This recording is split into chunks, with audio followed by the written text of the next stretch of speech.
The first-person genre has been a stale beast for a while now, with its constant releases of Call of Duty, Battlefield and Halo. All similar and all trying to up the other.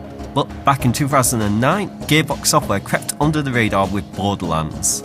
It was a unique looking game with its cel-shaded art style, interesting characters and unique world. It was also the first of its kind with blending role-playing mechanics with first-person shooting. It was a flawed game though, with its overall bland storyline and fighting the same enemy over and over again. Borderlands 2 is hoping to remedy these problems by adding more of everything the first was lacking. Are the Borderlands worth retreading, or is this another generic shooter left unlooted? So, you want to hear another story, huh? One where the very fate of Pandora hangs in the balance. If not, too bad, I'm telling you anyway.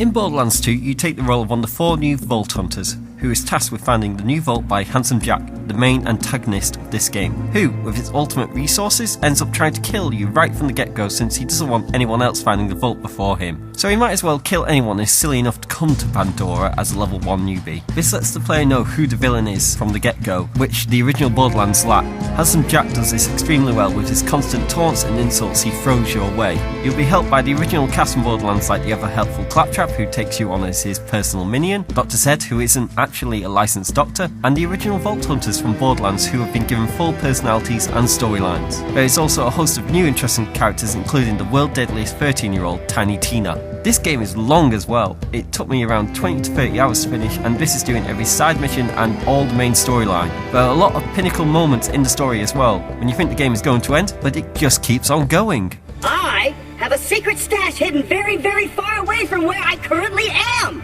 In order to find it, you will have to perform a series of devious challenges.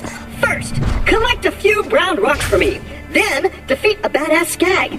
Then, pilfer the lost staff of Mount Schuler. Then, you shall bring me the head of the destroyer of worlds. And then, you shall dance for my enjoyment.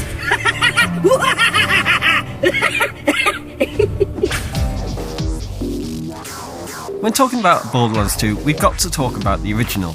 In the first 20 hours of the original game, you did nothing but kill bandits and skags. This was either done in one dust-based landscape or in the numerous bandit encampments. This put a lot of people off the original Borderlands, but thankfully this has been fixed in Borderlands 2. You'll be exploring ice caps, lush green highlands, animal exploitation sanctuaries, toxic tip grounds, enemy capital cities, volcanoes, dunes, bandit encampments. There are a lot, and each of these are beautiful to behold and offer a wide range of different enemies to kill, from bandits to skags, to the Hyperion Corporation robots and soldiers, to the wildlife that has a lot of different fighting forms that can evolve during combat.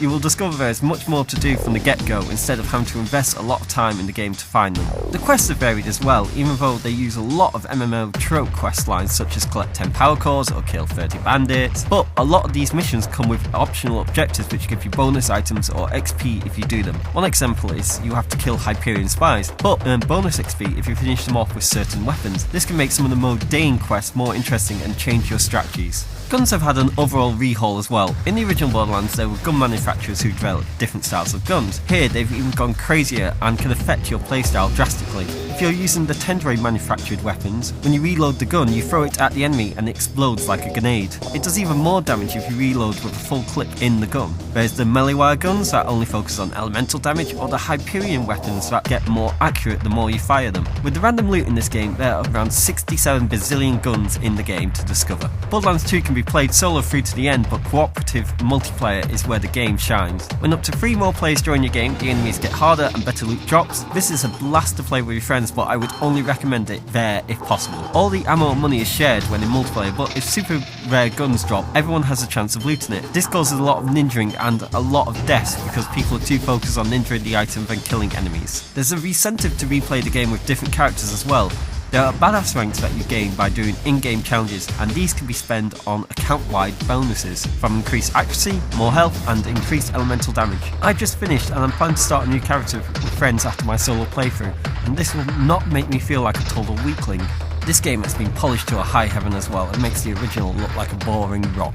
All around the stackless plant, the stalker chased the bandit. The stalker thought 'twas all in fun. Pop goes the bandit.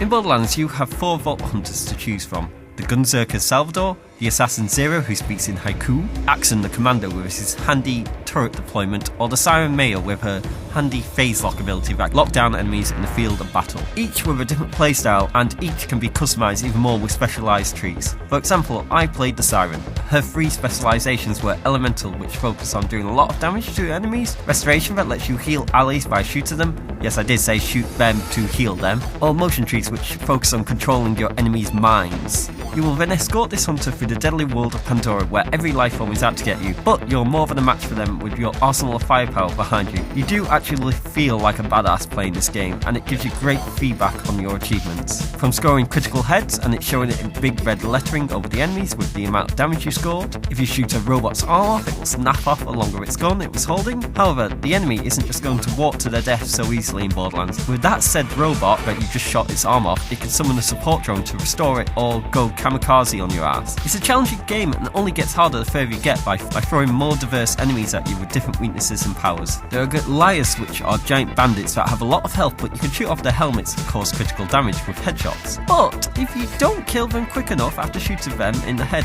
they will go berserk and become scary foes who can level up by killing their own units. This can be advantage for clearing out bandit caps, or disadvantage because you're not getting the experience for the kills, but he is. If you let it keep going, you won't be able to kill it. The game offers you a lot of choice on how to tackle each of the combat situations, and I've got to say it's addictive and a far bigger improvement of the AI in the original Borderlands, where you could just run backwards and shoot everything down and not take damage.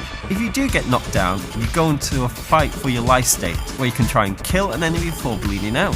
If you do, you can get a second wind which restores your shield and a smidgen of health. You will get in this state a lot in solo and even more in multiplayer, but you can be revived in this state.